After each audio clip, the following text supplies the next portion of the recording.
let us start this. Okay, so today we have a really special guest, guys, for you on Legion of Lilith. A really experienced YouTuber and ceremonial magician, Morino Ravenberg. And there is so many things I wanted to talk about with you. So if you want to reach to Morino, guys, there is a contact to him in the description of this video. And technically this is pre-recorded, so we'll upload it maybe a week or two after we record it, but pretty much this is a special opportunity because this guy is really a real deal. So just like for the sake of introduction, can you shortly introduce yourself, to the audience? Yeah, sure, no problem. Hi, everybody that's watching. My name is Morino Ravenberg. Just like Legion of Lilith said, I am a ceremonial magician in the Western tradition. I'm also an astrologer and everything else that has to do with esotericism I cover. I have a website called MorinoRavenberg.com, and I'm a magician for hire. That's my day job. Okay, I offer services of an esoteric nature to people globally. Okay, so can you give a short backstory of how you started doing magic and some of interesting anecdotes, and then I'll go to it and later this interview. Yeah. Like most other occultists, honestly, I have a natural affinity for it. I have a natural affinity for the occult. I was always interested in the occult and the paranormal ever since I can remember, honestly, even as a child. And I have a specific video on this, but that's 45 minutes long. And it's called How It All Began for Me on my YouTube channel. If you type that in the search bar, you'll find it.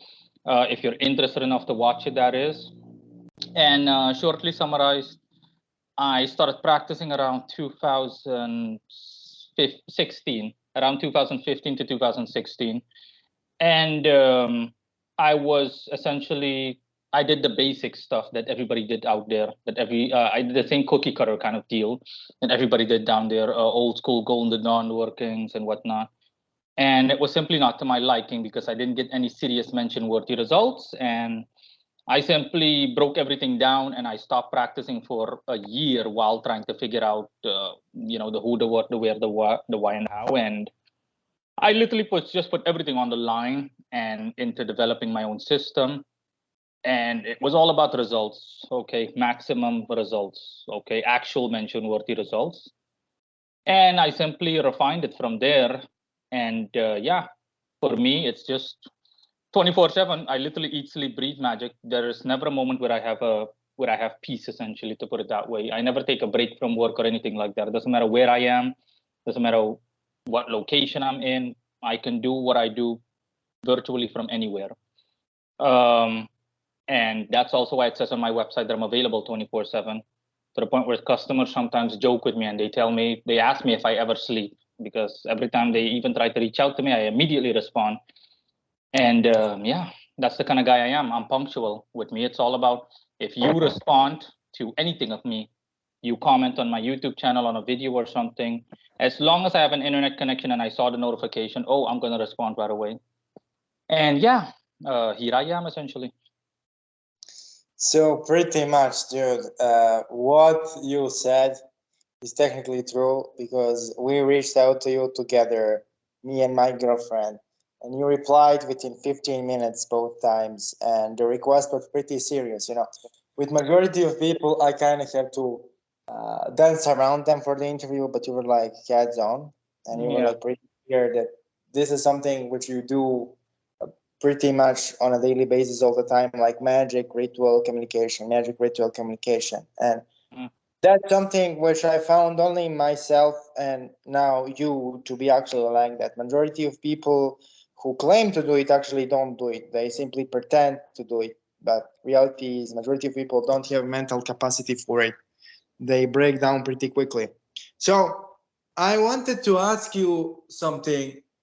So you have two patrons, two really powerful patrons on your path, Sandalphon and Samael. So can you talk about Archangel Sandalphon first and more about your personal experience with him? Yeah. Long story short, I started working with the Archangel Sandalphon around 2017, essentially. And he is my wealth patron. Okay, he's my second in command essentially. He's the second most important spirit to me, and he essentially brings in the money. He manages and brings in, or better said, the other way around. He brings in and manages the money. Okay, so he sees the wealth income, and yeah, like I said, I've been working with him for what, it's 4 or 5 years. But to me, again, time is purely subjective. To me, I lead such a fast-paced way of living that 1 month equals a year. So you can imagine with someone like Sandalphon, it's like half a century. It's like a lifetime completely that I've been working with them. And yeah, in terms of what Sandalphon is like, classically, basic information you'll find out there is that he's the archangel that rules over the earth from a spiritual perspective. So everything you see out there, nature, everything, precious metals, minerals, gold, silver, everything you'll find in the soil, the earth as a whole, that's Sandalphon's domain. That is the domain, that the dominion that God has given him. So he's the archangel that keeps the entire earth in check in the way of natural resources and everything. Um, so he specializes in everything relating to that, which includes wealth. Um, and he also rules and presides over all the spirits essentially that can be classified as in being from the earth. Although it's not a black and white issue, all of the archangels essentially work with each other, as well as their subjects and so on and so forth, where they can go up and down in between their respective spheres, you name it, the same way that God has programmed the universe in that specific context. Um, when I first started working with Sandalphon, the thing is that when you work with spirits, you essentially need to build a rapport with them. Once you've shown them that you're serious and that you really care about them and that you're fully devoted to it, it's going to be a matter of time. If they deem it worthy, or you worthy, better said, they'll simply reveal their true form. When I started working with Sandalphon first, he simply took the appearance of a guy in a green robe with a black sash, someone with green blue clothing, essentially. And he was just human sized, just the same size that the average person is.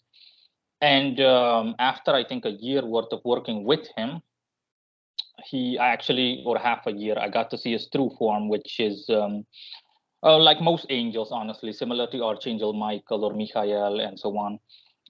He appears as a very tall man, in like 3 meters tall, essentially, from a human perspective, 3, 4 meters tall, dressed in beautiful clothing. And generally speaking, it's white mixed with gold, mixed with platinum. It just goes on. And he wears, he's essentially dressed in a Roman outfit. Okay. And he has a spear in his hand. And yeah, that's what he looks like now. He is very feminine, essentially. Think of a man that is very, very feminine, a guy that has like nail polish and whatnot. Not to come off as like transgender or homosexual, just as feminine as possible, but yet still masculine. That's what Sandalphon is like. And in terms of his energy, the way he operates, and he's really beautiful. I mean, the way I described automatically gives that away. He goes up and down really quick, really fast, and whatnot. Okay, movement is really quick and like to the point where he's like all over the place. Um, and yeah, for the rest, that's essentially it. I have an expansive article that I've updated over the years on Sandalphon with several videos embedded in it, and I show people literally everything. My altar to him back in the day, compared to my altar that I have to him now, in a separate room in my house, the temple specifically. The last time I updated it was 2 years ago, 2020, back when I added like a last offering and whatnot. And by default, with any spirit, it's the same thing. What you give is what you get. So I fully devote myself to it. And I think in terms of offerings, I have given him offerings worth $25,000 to $30,000. Really expensive stuff. We're talking about gold bars. The most expensive thing was a platinum bar. And I remember when I gave him that offering, I could feel the sheer amount of energy that flew through me. It was like I was injected with something heavily, and all I wanted to do was go out into nature. And that's also what I did in my spare time. And we're not talking about just going out on a lawn or something or the forest. No, I really went deep into like the jungle just to relax and hang out and whatnot. We're talking about desolate locations where you don't get any cell phone reception, you name it. That's simply his domain. And I could feel the influence that it exerted over me. Sandalphon is the only spirit of the present day that I've given such extravagant offerings to. I mean, he's literally the spirit that has the most expensive stuff. Um, Everything else you can think of that has value, high quality cell phones, really expensive cell phones, like the latest iPhone is an example. Extravagant clothing, um, like a Rolex watch. I mean, really expensive stuff that's like at least $500, $1,000, you name it. And yeah, that's it with Sandalphon. And of course, he gives me in return. No complaints. Yeah, I agree with you 100%. With angels, it's not 100% the case. They are not, I mean, they will appreciate the offerings, but they will not openly demand them. Demons, however, even if demons don't demand the offerings, they really want them. And so, not giving offerings to demons is a pretty bad idea if you really want to get something out of it. Demons are pretty give and take type of entity and type of energy. But let's focus more on Sandalphon for a while, because Sandalphon is the spirit I ever had a serious relationship with nor worked. I worked with Samael, but not with Sandalphon. And so I have a question. What someone who like just wants to start relationship with Sandalphon should do? You know, how to start, which material to use, etc. Okay. Yeah. Yeah. Now I am the only person. The only person. He's told me that as well. Okay, that has worked with him to such a serious extent, and I know that Sandalphon is not a popular angel in the occult world. He's not a name that you hear thrown around within occult circles. Rarely, nothing. Um, in any case, if you wanted to work with Sandalphon, by default, you simply need to take all the stuff I said into account. You simply start your altar. You need to be obviously proficient on the basics as a magician. You need to have a natural level of clairvoyance. You need to be familiar with the exercises, you know, the whole thing, blah, blah, blah. And once you're a proficient magician, then you can start working with him. And it's the same outline at a basic level as with any other spirit. You simply make your offerings consisting of his seal on the altar, and you offer him things that align with what you want. So if it's the same thing as me, if it's the same thing as me, you want wealth, then you simply place wealth related items on it. Okay, things that you would give to, for example, someone. It's about quality, not about specifically the expense associated with it or how much an offering is. It's about how much effort you put into it. Similar to if you were to, for example, have a child and you love that child very much, you're actually going to pay attention to what's going on, as in, hey, what does my child really like? My child is into comic books, etc. So you're going to get that kid like you're going to get that child a lifetime, for example, either a lifetime supply of comic books or a one-time edition signed by an actor that played a comic book hero, you name it. It's purely about the quality.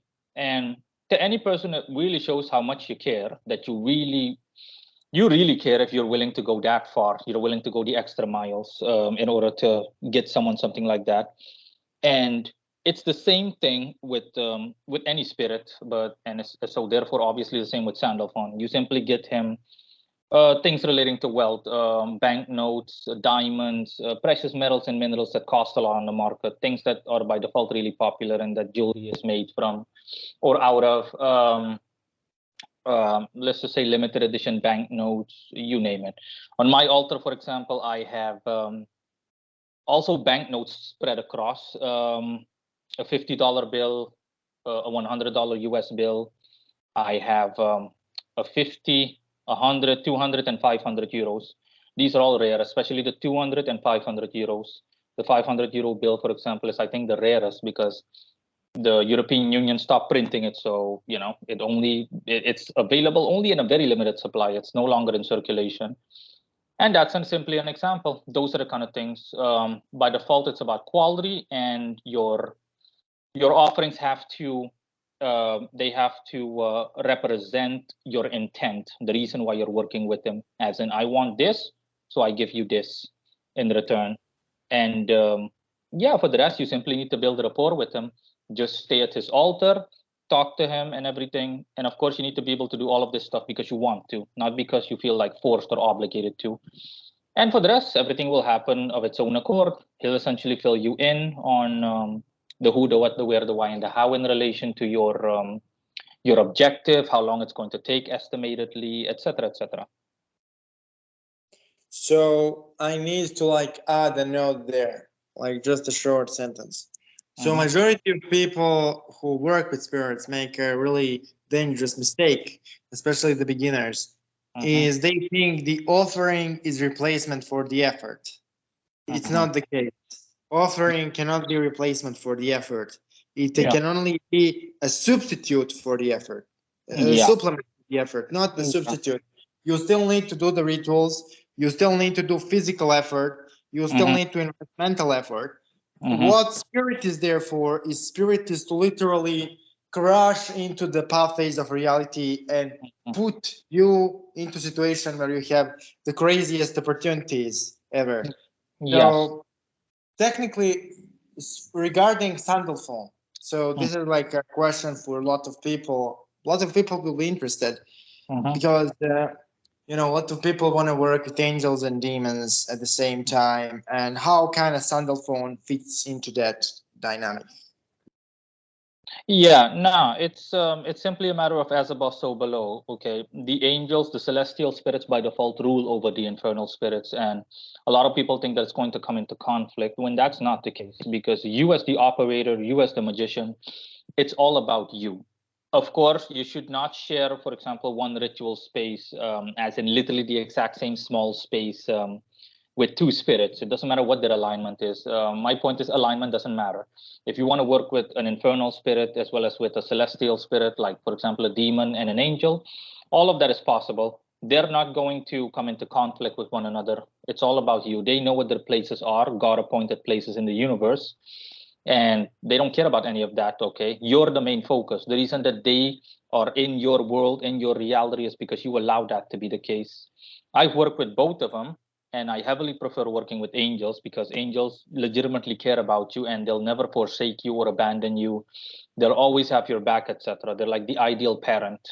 And with demons, not that I have anything against demons, I've worked extensively with demons, but with demons, it's different. Okay, even if demons don't have negative intentions, the demons I've worked with, for example, the infernal spirits like Clowneck, for example, Fallen Angel, a couple of others, it's not an issue. Essentially, it it's not an issue. Okay, they don't.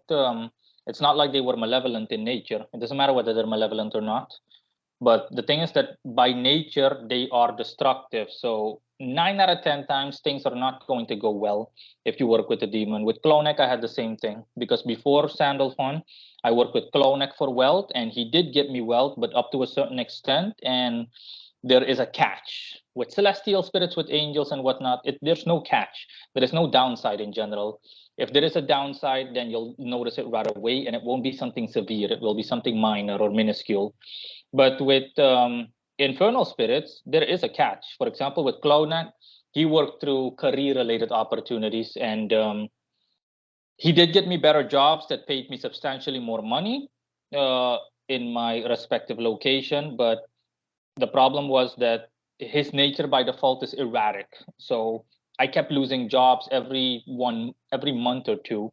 So after a year with working with him, I had to change companies or switch companies 7 times. And it eventually just left me stranded in the end, where I literally had like nowhere else to go because I already knocked on the door of every company and I can't go back to the same old company, and I literally didn't know what to do.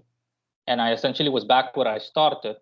And I didn't blame him because I spoke to him and I told him, listen, no, I understand. After analyzing everything in detail, going up and down, I was like, yeah, no. I know that this is not your fault. This is just your nature. And he told me that. He was like, yes, with all due respect, if you're looking for something else, then simply work with someone else. This is simply the way I work. By default, I'm erratic in terms of employment opportunities. I'll bring money to you, but you'll lose it quickly as well. And again, I have no problem. If you want to work with someone else, that is all on you. That is your decision. And I simply respected him. I told him, okay, no problem. So we're going to say goodbye then and see you some other time in case I need you. It's the same thing. There was no bad blood, nor will I ever allow bad blood to be between me and a spirit, etc. And yeah, that's essentially it. But that's just an example. With Sandalphon, I never had any drawbacks, never, nothing. Everything was always thumbs up. And other than the simple tremendous strain it takes on you mentally, especially if you're the average person. Oh boy, it's like 20 cinder, literally like 20 cinder blocks are put on your shoulders, and mentally you feel completely fatigued. But it's like spiritual weightlifting, the same way that if you were to lift weights, you can barely lift that weight before breaking down. You really need to get used to it, but it comes with the territory of being a magician. And once you become stronger, you build up that level of strength, then you can easily get results that other people have to slave for easily, honestly. So yeah, that's it.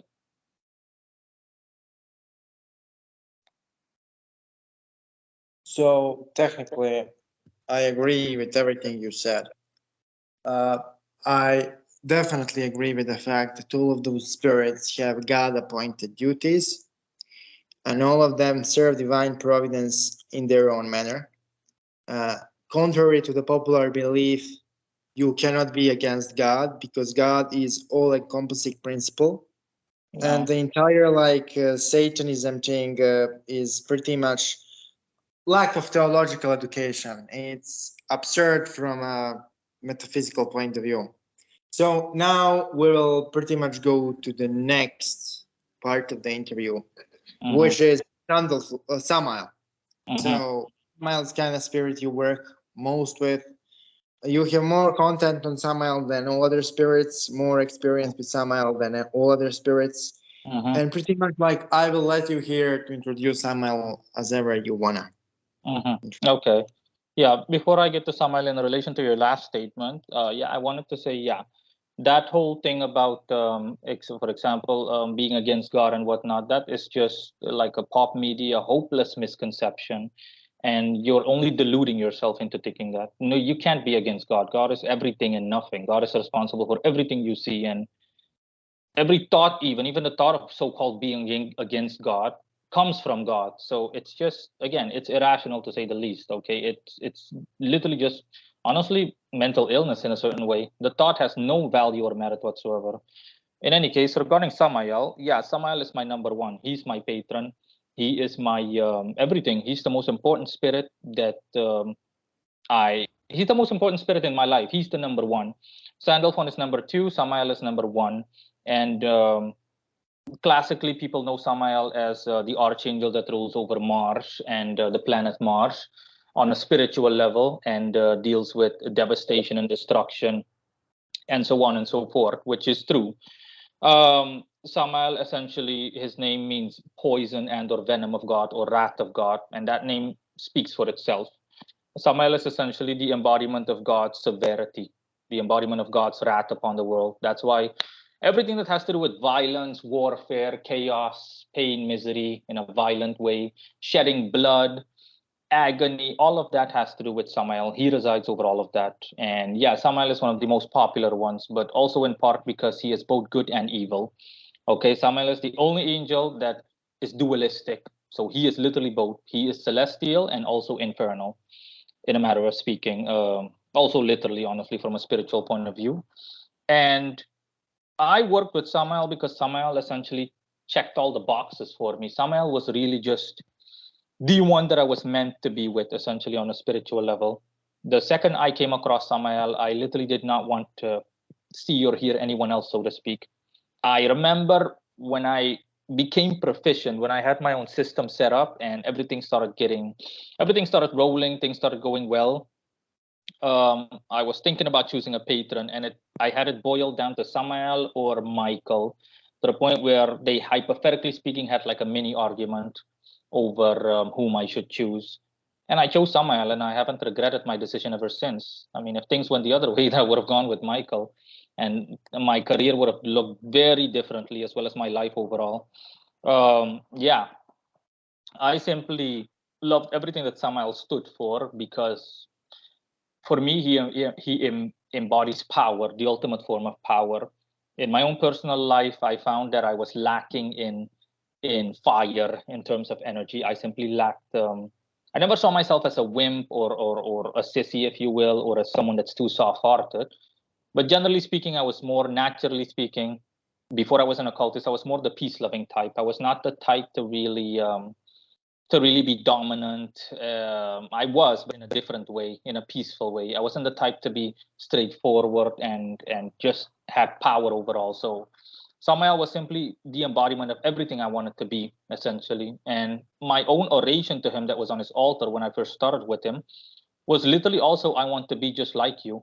And yeah, I got what I wanted.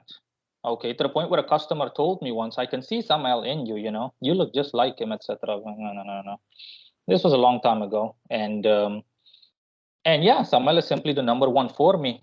He deals with all things of a destructive nature, dealing out damage, destroying this, destroying that in the most violent of ways possible, as well as bestowing courage in a positive way, giving you the power and the backbone you need to actually get things done, to be dominant in a constructive manner, to have willpower. Samael deals with all of that. And similar to Sandalphon, Samael's article is also heavily updated with ever since I started working with him, multiple videos embedded in the article. All the offerings I gave Samael are definitely a treat for the eye, to the eye, especially for people that like medieval warfare, because I've given Samael really extravagant gifts in the way of really expensive swords. For example, a Japanese sword, katanas, a crusader sword that is like at least 1.5 meters long and thick.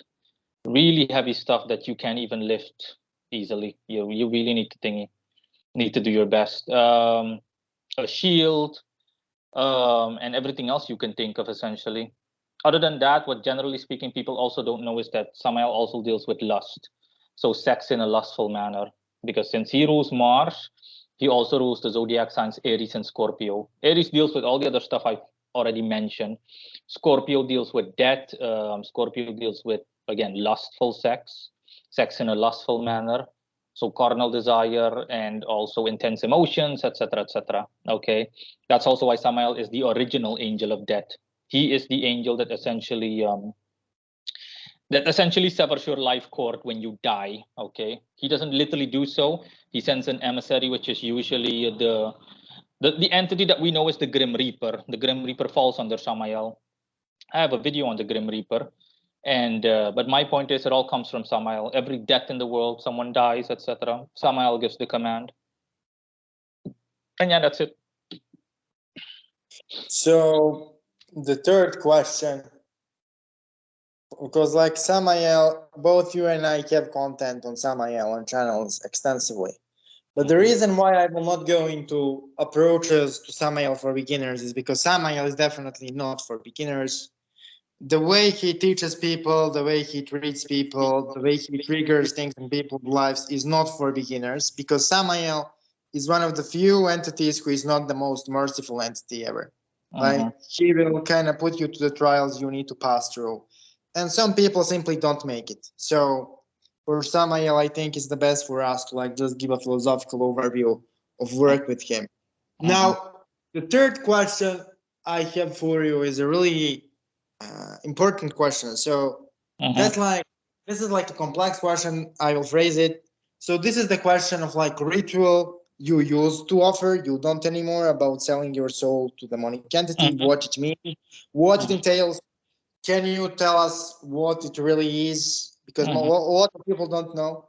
And a lot of people don't know that actually you cannot simply approach the entity and sell your soul if you don't know what it means, because entities will simply reject it. They know that contracts work in a manner that they have like there is like a law, universal law in place, that in order for the demonic entity to receive what it needs to receive, he needs to deliver a human certain things. And for the demon to give a human certain things, he needs to have a force of energy for it. He needs to be paid in a way. And so if you don't know how to make a pact and what it means to sell your soul, it will simply be declined up front. It will not pass per se. So can we like first, because this form of pact making is something which is actually rare. Majority of people who claim to know how to do it don't know how to do it. Doing this essentially is entailing 4 things, and we will go into detail which 4 things. But can you like just starts talking about this and which spirit was involved and how it came to be this Yeah. entire thing you did. Yeah. Long story short, I have a I used to offer that, but that was 2 years ago in 2020, if I'm not mistaken. And the spirit specifically is the infernal entity called ACL or ACL, ACIEL. He's also commonly known as the God Burner. That's a nickname. And the spirit specifically is a demon, a solar demon. So he aligns with the sun. And he appears traditionally in the shape of a lion, just a general lion. And I have Asiel was one of the spirits I covered back when I was still a beginner. Um, um, yeah, obviously I'm at that point at my advanced level. Okay, a couple of years ago, Asiel revealed his true form to me in 2018, I think. Even for me, it's a long time ago. 4 years ago, it's like 40, 50 years ago for me. And he simply appears as the default angel, honestly, with a spear in his hand, but he has nothing but reddish clothing or reddish armor on. And generally speaking, very beautiful and whatnot. In his truest form, you'll see sometimes both of them together, where the angel is essentially like he has the lion on a leash. And that's what Asia looks like in general. Now, in relation to him, I offered soul selling contracts 2 years ago through him. I spoke to him. He was okay with it. I think he's the one that brought it up. I can't remember the details exactly anymore, but he's the one that brought it up. And the reason I stopped with that is because it really started attracting the wrong kinds of people to my practice.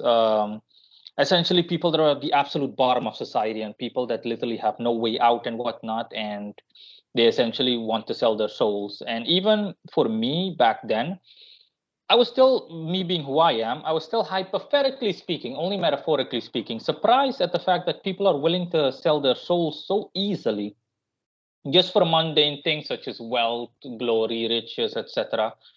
And I personally, this might sound paradoxical or ironic, but I disapprove of it in general. I only offered it as an exception, a one-time exception, but generally speaking, I'm very against the practice of selling your soul and whatnot because not just for the sake of morality. I mean, I leave morality up to people. That's your problem. You do whatever you want to do, but in a matter of speaking, but it's just it's really, I mean, it's like the worst deal you can ever make. It's the equivalent of going to a loan shark.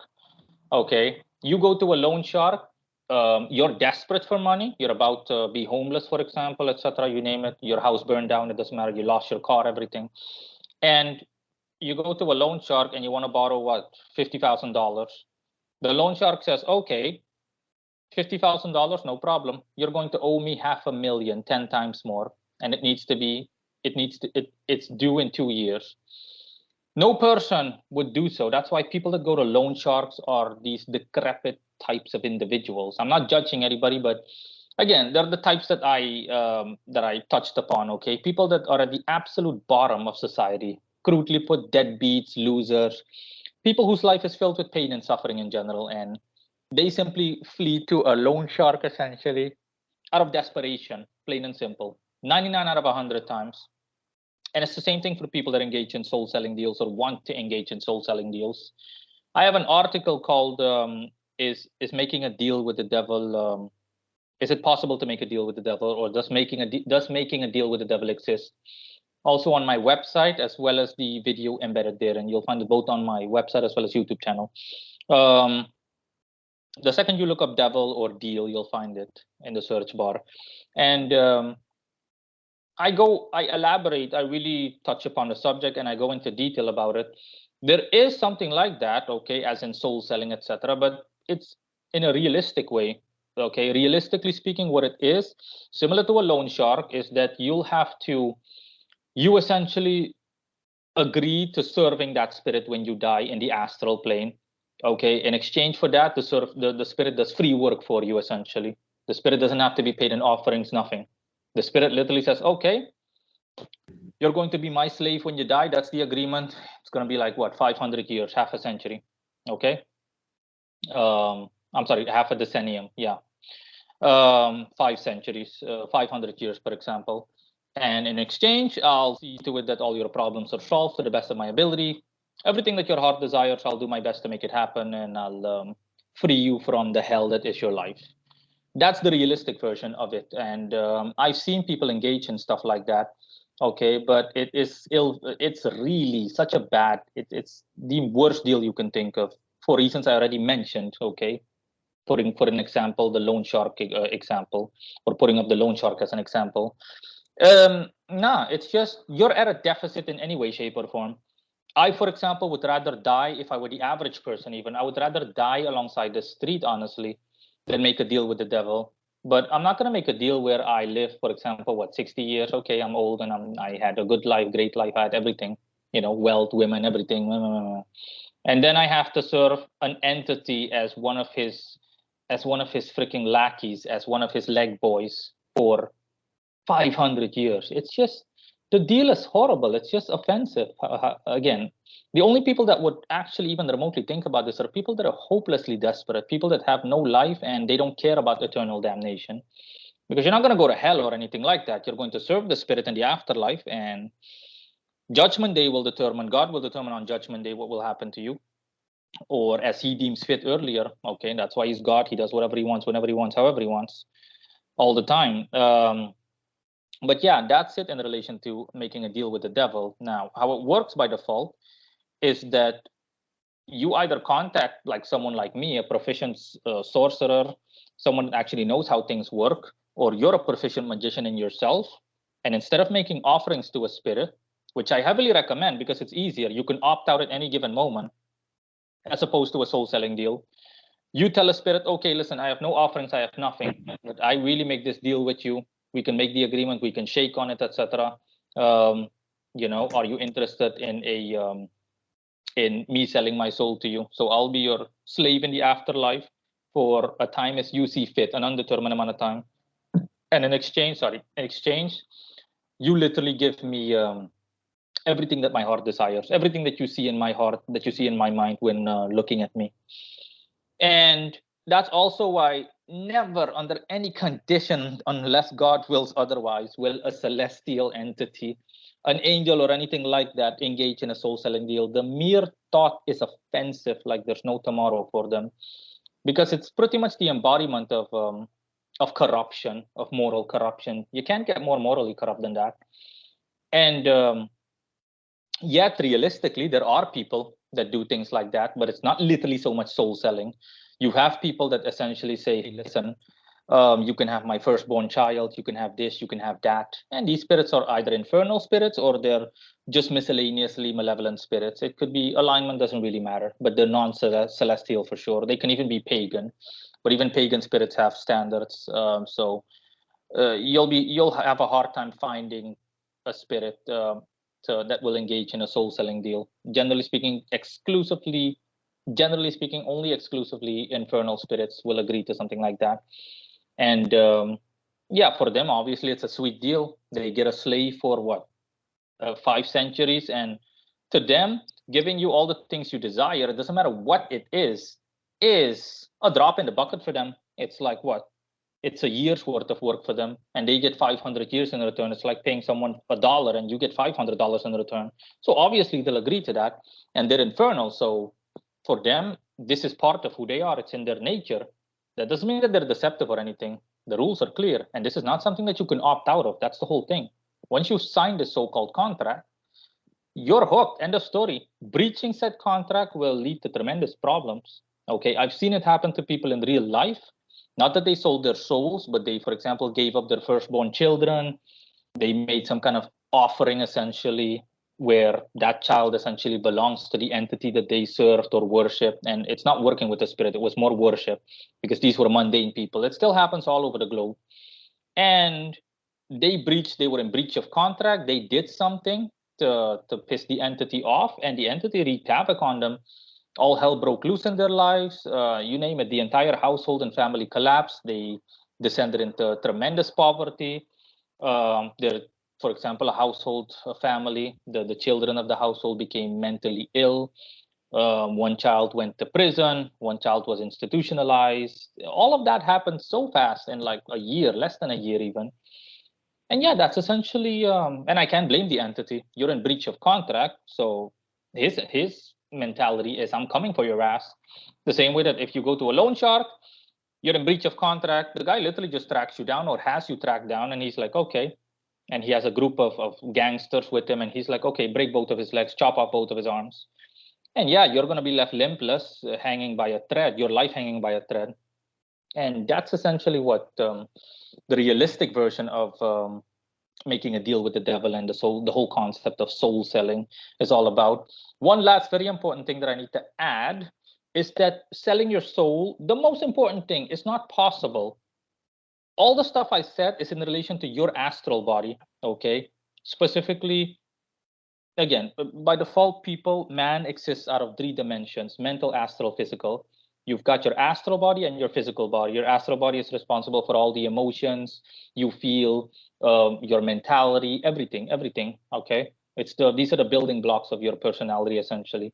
The same way that everything in the world, in the material world, needs a spiritual, a higher up, essentially.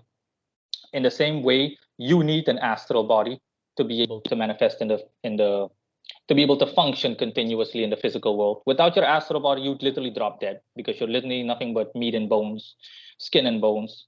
And it also works the other way around. Generally speaking, an astral body a spirit can't just manifest in the material world. He needs an anchor. He needs an actual material object. It doesn't matter whether he creates it himself, but bottom line is, you want to manifest in the material world, you need to have a material hold on to, so to speak. And your soul is literally the divinity within you. Your soul is a small snippet of God, essentially. And it cannot be sold, bargained with, corrupted in any way, shape, or form. Doesn't matter what happens to you, your soul can never be touched. Your soul is literally, essentially, like I said, the little bit of God inside you. And that's the most important thing. That's why the whole concept of soul selling is laughable, because you can't sell your soul. The realistic version is that you're essentially selling your astral body. When you die, your astral body, you simply shed your physical body. End of story. Your astral body goes to the astral plane. And even there, your astral body will die. That's what's called the second death. Okay, because your astral body also needs energy, nourishment, and whatnot in order to sustain itself. And without that, by default, doesn't matter what you do, your astral body, just like your physical body, will also become worn out at a certain point. It will take a lot longer, and it depends on numerous factors, but your astral body will also just fade out, and it will die. And then your soul is the only thing that's left. Okay, but even your soul essentially can manifest as an astral body, but at a highest vibration, as in that part of you cannot be touched. That's the difference. That's why you can, for example, connect with anyone spiritually. It doesn't matter how long they've been dead. They could have been dead for like millennia, and you can still connect with them. If you know how to do it exactly and what to do, then you can still bring up their memories. You can still engage with them in a spiritual dialogue. Okay, because I remember someone asked me that recently, because the person had a reaction along the lines of, your astral body also dies, so how is it possible to like look into someone's mind when they're dead and they've been dead for a long time, like 50, 100 years, etc., etc. And that's what my answer was. But again, your soul cannot be touched. You can't touch your soul. Your astral body is fair game, essentially. Your astral body, when you're, for example, afflicted by black magic, someone placed a curse on you, okay, nothing but bad things happen to you in your life. That's because your astral body, similar to the way that your physical body can contract a virus, you've got AIDS, you've got yellow fever, etc., doesn't matter. Okay, your astral body can also become ill. When someone curses you, that negative energy latches onto your astral body and it corrupts your astral body. And a corrupted astral body will automatically create a corrupted reality. That's why horrible things happen to someone if they're cursed or when they're cursed. They attract it to them. It's not the world's fault, essentially. It automatically shapes the reality up to a certain extent. That's why, the same way that if you, for example, if you're physically afflicted, you have a virus, you name it, something's wrong with you, you've got some hopeless illness, you've got cancer, for example, you can't function the way the normal person functions. You can't do the same things that a person does. You can't be carefree and uninhibited as much as you'd like. You're restricted. It's the same thing with your astral body. As long as your astral body is healthy, you're essentially clean from the inside, you're spiritually healthy, you're astrally healthy, then things will work out in life. You'll attract good things to you and nothing but good things will happen.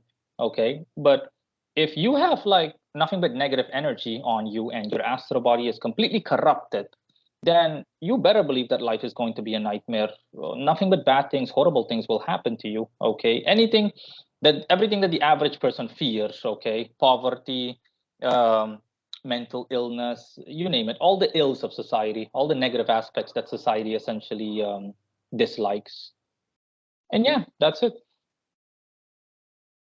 So pretty much, since we answered the questions for this interview, I would like to have the last question I forgot. So you're path working with Jesus Christ. Yeah, I forgot that. Yeah. Okay. Yeah.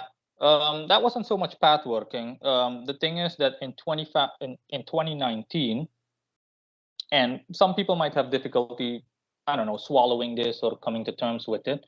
It might seem far-fetched to them, but that doesn't really matter to me. It doesn't take away fact. What I call the Cairo, that was my Cairo phase or Cairo era. It was essentially Jesus Christ coming to me, and he told me, in exchange for everything you've done, all of your hard work over all the years, okay, I've been instructed by God to help you as a magician and to ascend even further.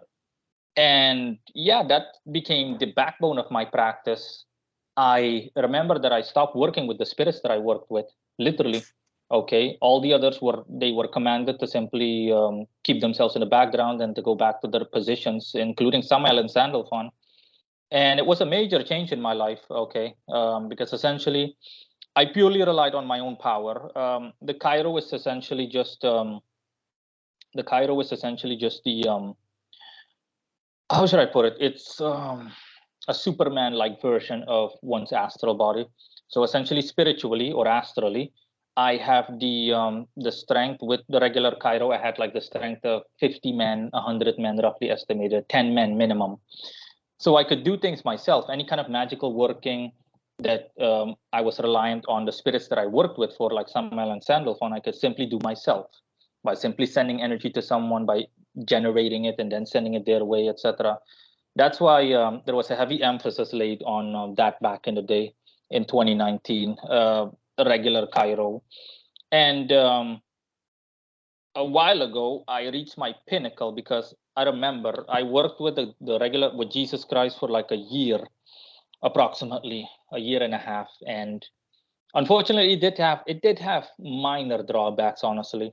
And that's also why I was prompted to quit, essentially, and to go back to the spirits I worked with. Because when I worked with Jesus Christ, and I noticed that, for example, everything went well, etc., magical workings and whatnot, things were more powerful than ever. I noticed some friction on occasion. I would on occasion not get along well with someone, both in daily life as well as maybe a customer of mine.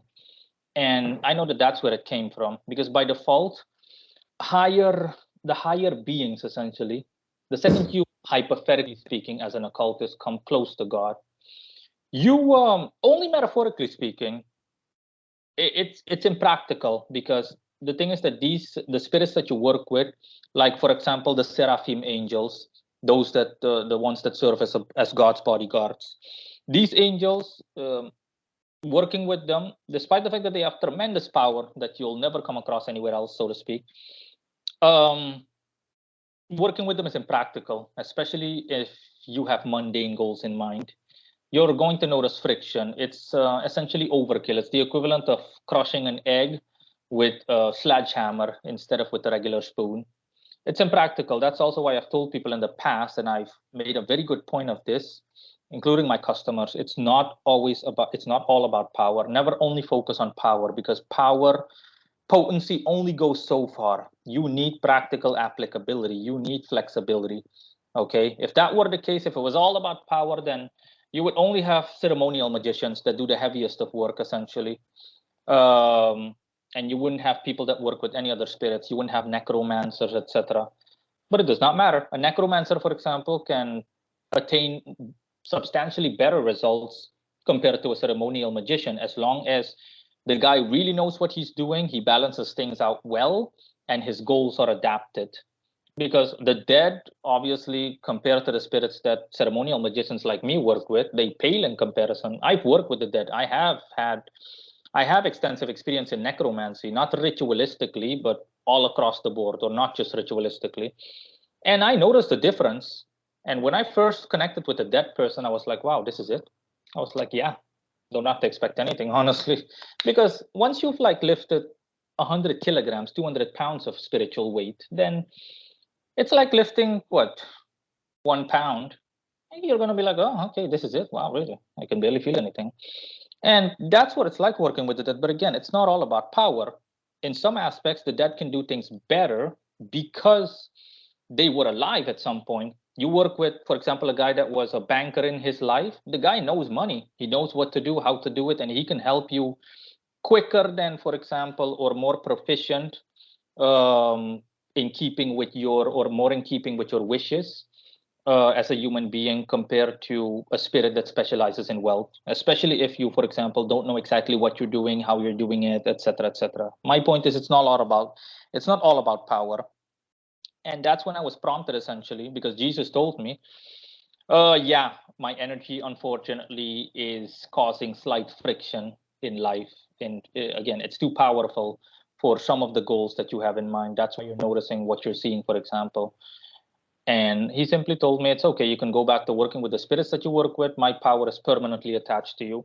So I never let go of it, essentially. The thing is that it simply became like a passive default power level in the background. And I simply went back to working with all the spirits that I worked with, Samael, Sandalphon, etc., which was a daunting task because I had to put altars up again, buy offerings, everything. I had to do everything again, but it doesn't matter. I got it done. And I was stronger than ever because my Cairo, essentially, let's just say the spiritual strength of 10 to 50 to 100, man, I never lost that, despite the fact that Jesus left my side, because it had already fused with my soul, essentially, at a deepest level. And now, we're in 2022. In the beginning of this year, I had the honor of coming into contact with God Himself, and that was like, oh boy, I I really felt fear like no other, and it's something that just you'll never let go of it. Okay, and yeah, that is what I like to call the dark Cairo. God essentially came to me and He told me, what you're seeing is a very, very small microscopic form of my power that you earned for everything you've done up to this point, that you've made it so far. And that power even grew. That's why I call it the dark Cairo, because it's different. And even then, I still had to master this power. It kept growing stronger and stronger. Um, and yeah, that's essentially it. I'm not done talking. I'm just saying that's essentially it in relation to God. And after I was guided by Him to essentially get things going, He guided me through how to use the power and whatnot. And He said it's similar to working with my son. The only difference is that it's a lot stronger. And I felt it. And I was like, oh boy. I was like, the regular Cairo, Jesus's power was like the strength of 10 men. God's power is like the strength spiritually of 20 men. And that's essentially the so-called phase I'm in. Not that I work by phase, but it's my so-called draconian era, because the energy, that's why my website also has the slogan, I am the dragon, because the energy essentially manifested as a dragon. And that's essentially what my astral body looks like now. Any person that tries to connect with me, the first thing you'll see is a dragon. That's the first thing you'll see. And yeah, the dragon, it took a while. Essence also took a while, but the dragon kept growing bigger and stronger. And now he's essentially at peak power. So now, let's just say, roughly estimated, I have the spiritual strength of 150 men mentally. That's literally the power I have. And you could like gang up on me, etc. And if I'm lucky, it'll tickle me even. Someone tried to do something like that to me a short while ago. They tried to curse me, and I was like, really? Wow, seriously? I didn't even notice anything, because the entity that they tried to curse me literally came to me subservient, and he told me the only reason I'm allowed to even be near you is because I need to give you the information. This person tried to curse you. I'm going to go back, and they're going to get what's coming to them, because you're innocent in this whole affair. You didn't do anything wrong. Even if I wanted to touch you, I mean, just look at you. I can't even like come near you. And yeah, That's essentially what it looks like. That's why I simply call my astral body, which manifests as a huge earth-sized dragon, Draco. Okay, that's why you'll see that name also thrown around on my website and my latest videos. And yeah, that's essentially it. I can jump essentially power levels by increasing and decreasing my power as I see fit. And yeah, at my absolute strongest, let's just say at my absolute strongest, I have like the strength of 200 men. But that's when I'm at my absolute strongest. That's why I can essentially do whatever I want, and I can go wherever I want. I can honestly, I can easily honestly kill a sorcerer mentally if I wanted to. I can make him short circuit completely without trying all too much, because I've tested this with another occultist, and usually it floors him. It really floors him. He's like out like a light for the entire day, and he's like, no. My head immediately hurts. I can't even like. Mm-mm. And that's at the regular power. And I told him, so essentially, if I wanted to like kill you, I can kill you easily. I can literally just aim a bolt of energy at you, and you're just like, Psh. And he's like, yeah.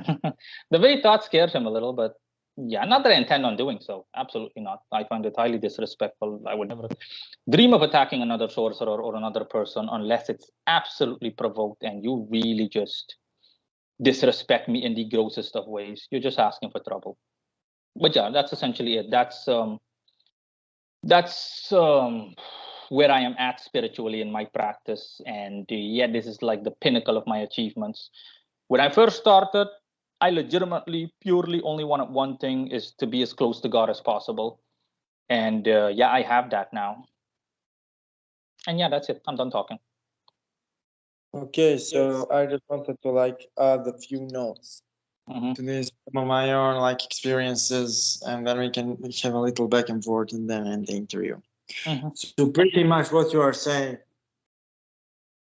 So there is so much correlation between what I experienced in my works with different spirits and pantheons and what you are talking about. So you told me that essentially when you go, so you have like destructive side of God, the path of severity, and you have the path of mercy.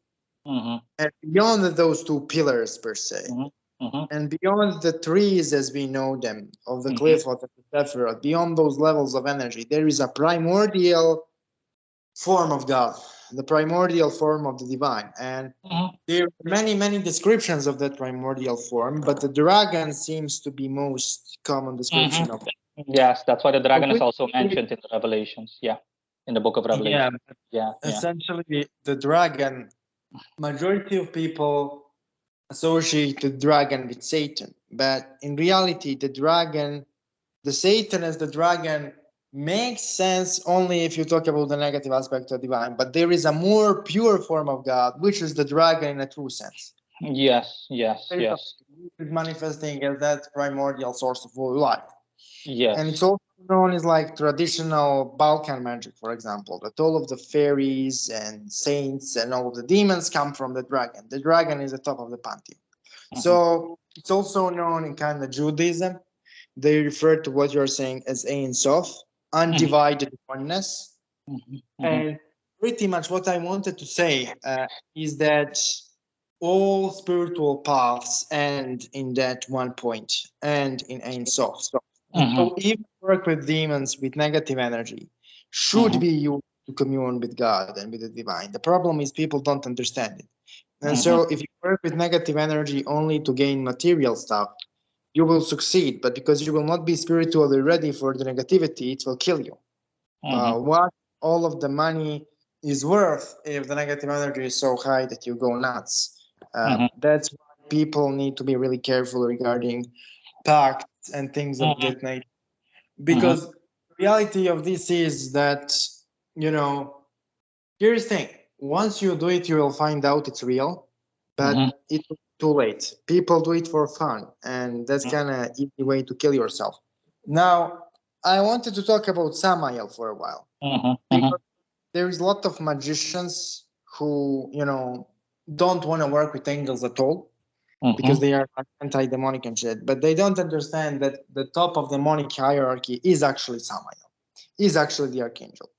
And so so I think the most important role of Samael in work with demons is the Samael is the only entity which can teach you what is the purpose of those beings existing. None of those other spirits can explain why do they are allowed to exist. The Samael is the only one who can do it. He can like explain to you what's the point of that. And I didn't list it as a question, but what's like the point of this of the divine wrath? What's the point of that rage? What's the point of that fury? What's like the essence of it? Because Samael embodies it. He is it. And I want to kind of ask it as last question, and then I will close. Yeah. Well, that's not really the case. It is the case, but only what you're saying, only at a basic of levels. Samael doesn't literally rule over all these demons and whatnot. But yeah, if you're an LHP, you're a left-hand path magician, then yeah, Samael is pretty much the pinnacle of where you're heading in terms of power and potency. In that context, yeah, that is the case. But any celestial being can explain to you why essentially the Sitra Ara, as the Jews call it, the other side, the tree of death with the infernal spirits and everything exists, spirits that are malevolent. But basic Kabbalistic knowledge also teaches you that it's the whole concept of as above, so below. God created the universe in such a way that everything, with the exception of him, has a counterpart. That's why demons exist. They exist because God allows them to exist, because everything needs a counterpart to balance out the universe. That's why the universe is in a perfect balance. Okay. For plus, you have minus. For black, you have white. Everything has a counterpart, and both fulfill each other. Both give meaning to one another, because the one would be meaningless without the other. In a mundane context, as an example, think of a world in which everybody would be wealthy. Everybody has enough money. No one is poor, etc. Everybody has enough money.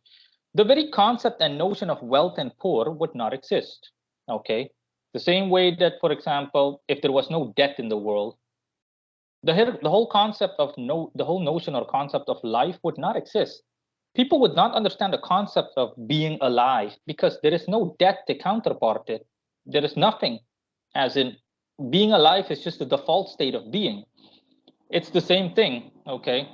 That's why how God created the world, and that's why you have the tree of death opposing the tree of life. That's why you have infernal spirits that serve as counterparts to celestial beings like angels and whatnot. That's why wealth opposes poverty and poverty opposes wealth. They all give meaning to one another, because you can't be poor or you can't be stupid without it being opposed by wealth or being smart. They both give meaning to one another. The only reason that you can distinguish them is because both of them exist. If only one of them existed, a world in which everybody is smart, then the concept of being smart, the concept of intellect doesn't exist, because everybody is smart, everybody has a high IQ, so to speak, everybody's knowledgeable, blah, blah, blah, it just goes on. The concept of that doesn't exist. The whole reason why you can make that distinguishment is because other people are the exact opposite. They lack that level of intellect, they lack that level of understanding and so on.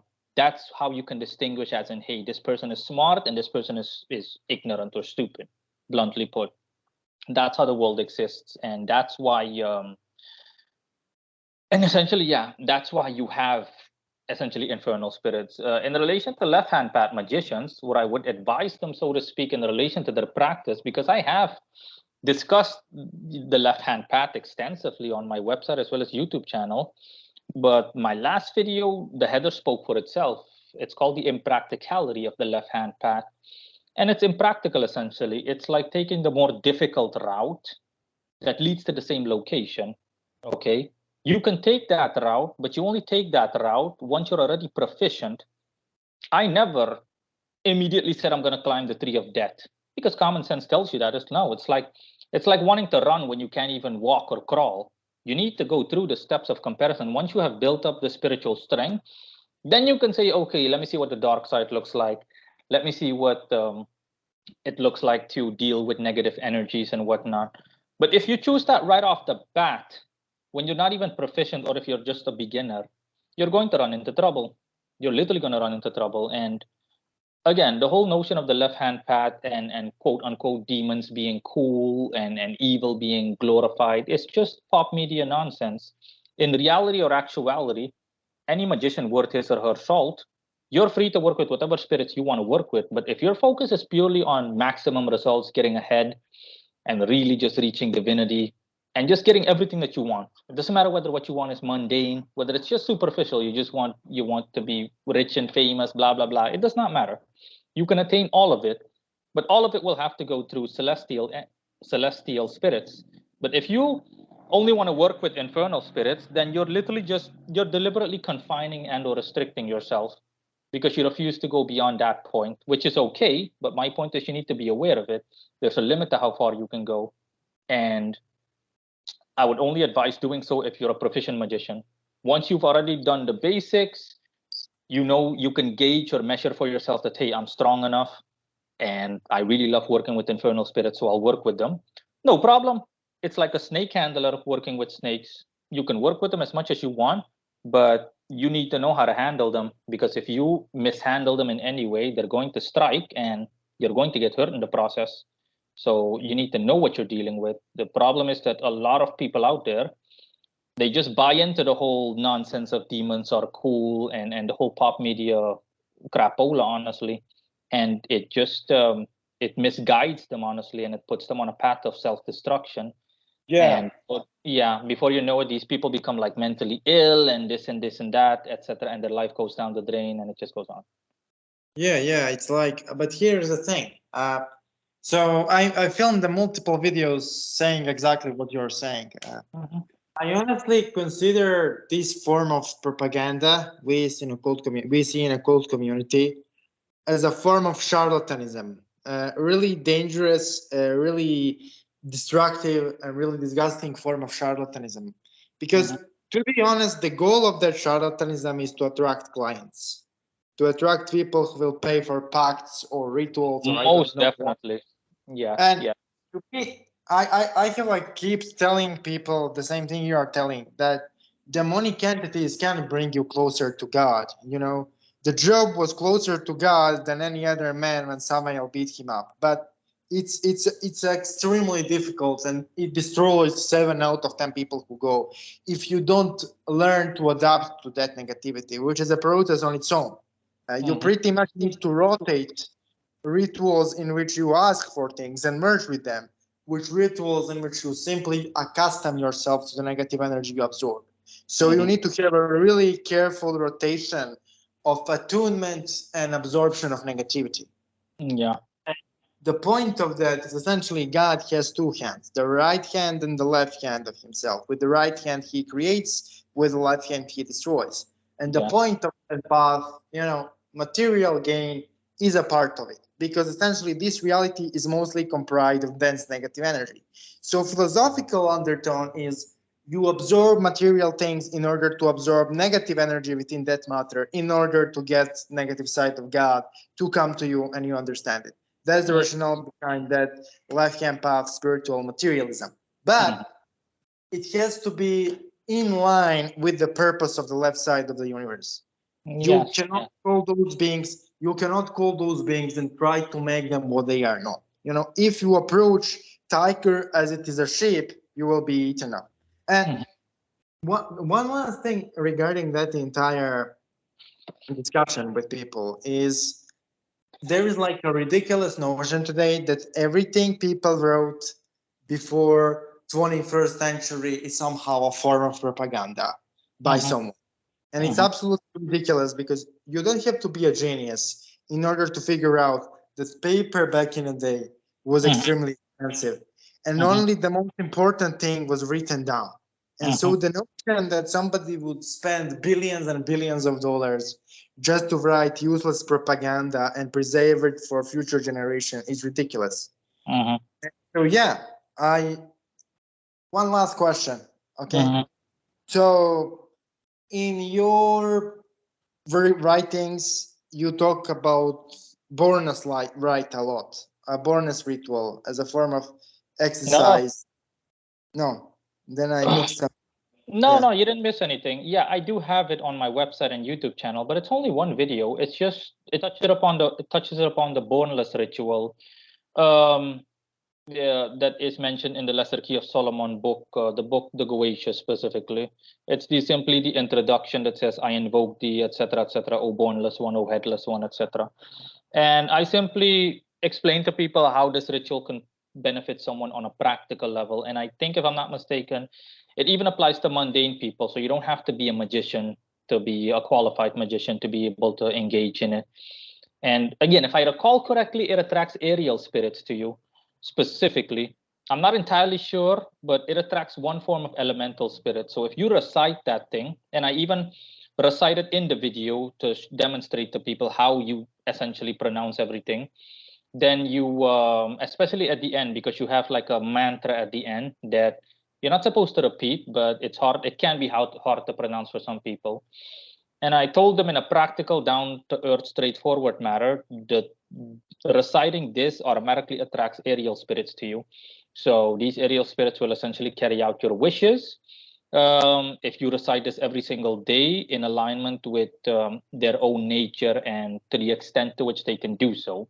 Because if they can't do it, then if they, for example, since they're aerial spirits, they specialize in all things relating to the element air, intellect, etc., balancing oneself out mentally. It just goes on. Okay, all things of an intellectual nature, literature. And what you want is something that opposes that. Then they're going to have a hard time accommodating you, so to speak. So you'll notice progress in one part of your life, but in the other part, the part that you want the most, yeah, you won't notice anything. Best case scenario is that they'll guide you to someone or to something that can actually get you what you want specifically. You might get the impulse to just do something else that will automatically attract the necessary spirit that you want to help you in that specific endeavor. And yeah, regarding sensationalism, yeah, that is true. Again, it doesn't matter how many people. Unfortunately, I like to say, to be as blunt as possible, human stupidity is like a black hole. It doesn't matter how many times you warn people, some of them, they won't listen. They're either too dense to listen, or they're too stupid to listen, or they're just too ignorant or too stubborn or pig-headed.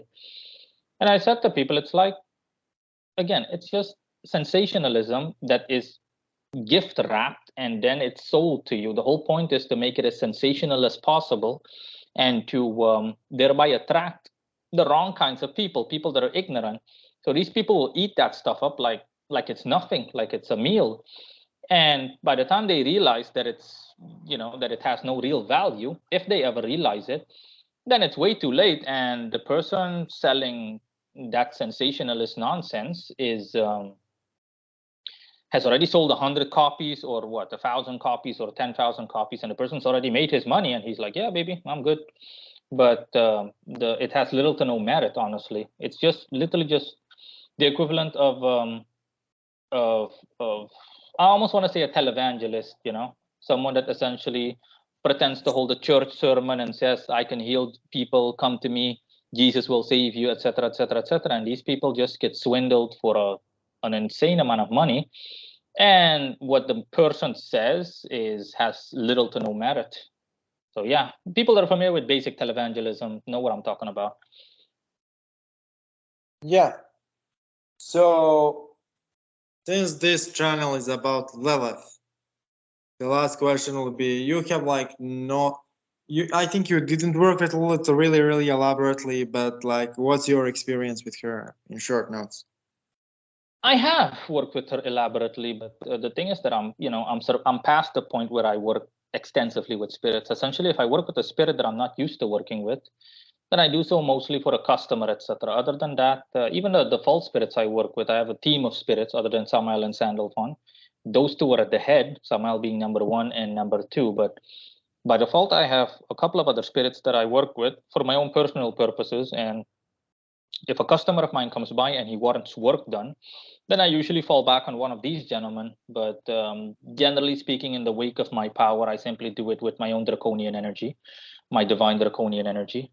And in relation to Lilith, yeah, I have an article which is called my one night stand with Lilith. Obviously not meant in a sexual manner. It's simply meant as a one-time interaction with Lilith, as well as a video unraveling my past life with Lilith. Yeah, and that's it. So I have a decent amount of experiences with Lilith. I mean, yeah, I can easily see Lilith all the time, but my experiences with her are what you generally can expect, essentially. She was the first woman, essentially, first wife of Adam, etc. The most basic stuff that people out there know. She was the first wife of Adam. Her husband is Samael. Um, she is essentially seen as the main demoness, the mother of all demons, essentially. Um, and in terms of working with her, my website and my YouTube video already give that away, essentially, in terms of clairvoyance as well as other more intense work and so on and so forth. For the rest, she's just honestly, she's like the embodiment of like the near perfect woman, beautiful, graceful, yet intense and dominating if need be. So she's like the whole package. Okay, she can really deal out heavy amounts of damage if need be, and yet she can be graceful. She can be classy and yet promiscuous at the same time, etc. She's just really just the perfect woman, honestly, or at least what one would perceive as a heterosexual man as what the near perfect woman would be like in terms of behavior as well as appearance. And so, yeah, I agree with you. There are some things like that she also has like a demonic aspect related to plague and divine fury. But then again, you mentioned that she is, to a certain extent, the manifestation of divine vengeance. And it's quoted in the Bible that she is a divine vengeance upon Edom, essentially. There is a one part I really want to, and you agree with me on that. You said it multiple times, that there is a futile attempt of many modern men and women to embody Lilith. And so when they fail at embodying Lilith, then they try to reduce Lilith to their own standards of what Lilith should be.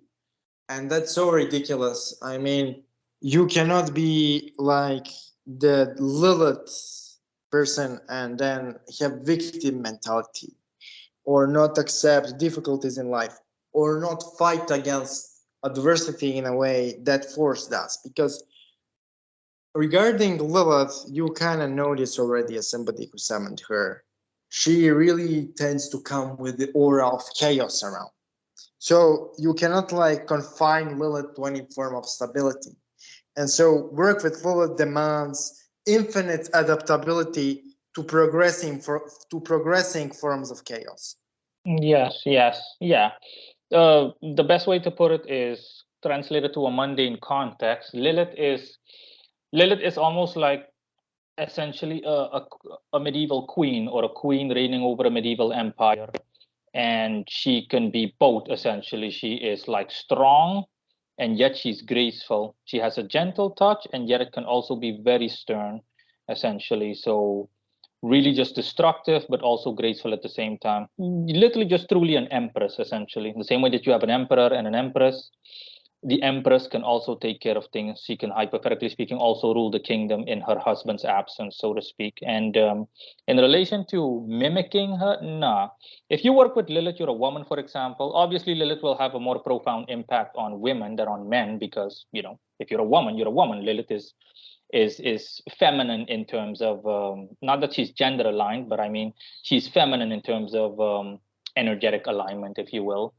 And if you're a woman and you work with Lilith, by default Lilith will make you like her, especially if you work in the long term and you push it to the max. You really work on a heavy set basis with Lilith.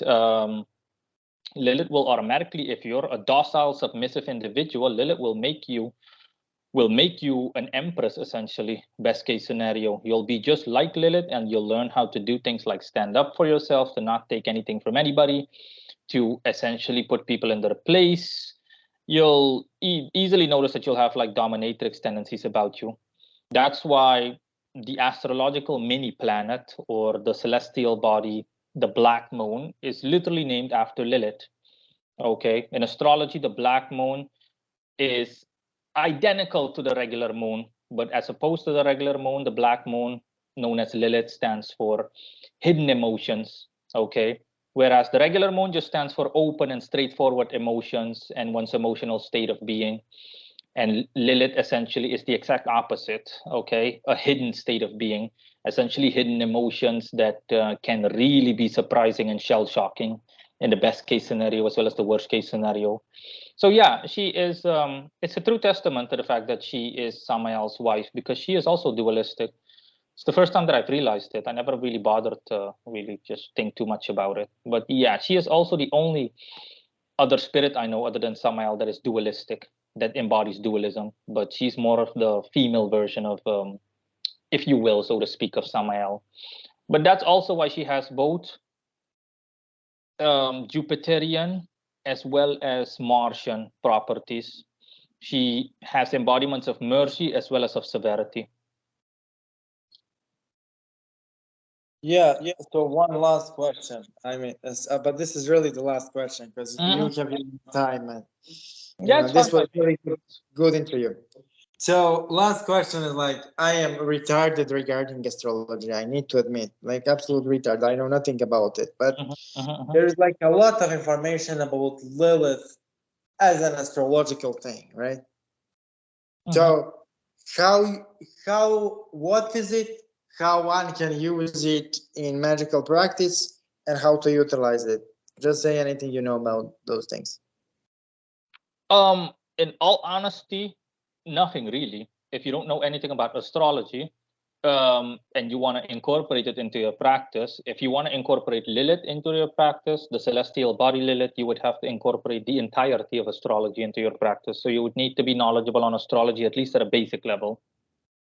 All I was saying is that they literally named that mini planet after her, and deservedly so, because like I said, that planet embodies, it has the same properties astrologically as Lilith. It near perfectly sums everything up, okay? And it's literally just like a mini version of the moon, essentially. But like I said, the same way that Lilith is an entity, she's a spirit. So like all spirits, most things are hidden. They're obscure. You can't easily see them unless you're a magician, etc. That celestial body has the same properties. For example, someone that is born under a specific planetary constellation, that is called natal astrology. So essentially, it's called your natal chart. All the planets and the zodiac signs they were in, what parts they were in, which constellations they were in, all of that determines your personality. That's your God-given personality. Simply put, God simply says, okay, you're going to be, the second you're born, the date, time, location, etc. God essentially says, okay, you're going to be smart, but you're going to be bad with it. So if it's a woman, you're going to be smart, but you're going to be bad with men. You're going to be able to do this, but you're not going to be good at that. You'll suffer from mental illness, but you'll be brilliant. You're going to write several books, and it just goes on and on and on. Your natural personality traits, okay? Things that you are essentially destined to do. Of course, you need to still refine these traits, but most people, for example, that have an interest in occultism, they have natural clairvoyant abilities, and they notice that because they have had spiritual encounters at least once in their life where they could see spirits essentially, or they saw people that weren't alive, you name it. You can clearly feel the level of clairvoyance. Yeah, you have natural clairvoyant abilities. My point was simply is that Lilith is one of the mini planets, and the reason astrologers gave and astronomers gave that name literally to that mini planet is because it perfectly embodies Lilith essentially, and vice versa. That planet, all of the properties it bestows upon someone essentially, in every sense of the word, is near identical with what Lilith is as an entity and what she offers to any magician that wants to work with her or any person that is open to her influence. That's it.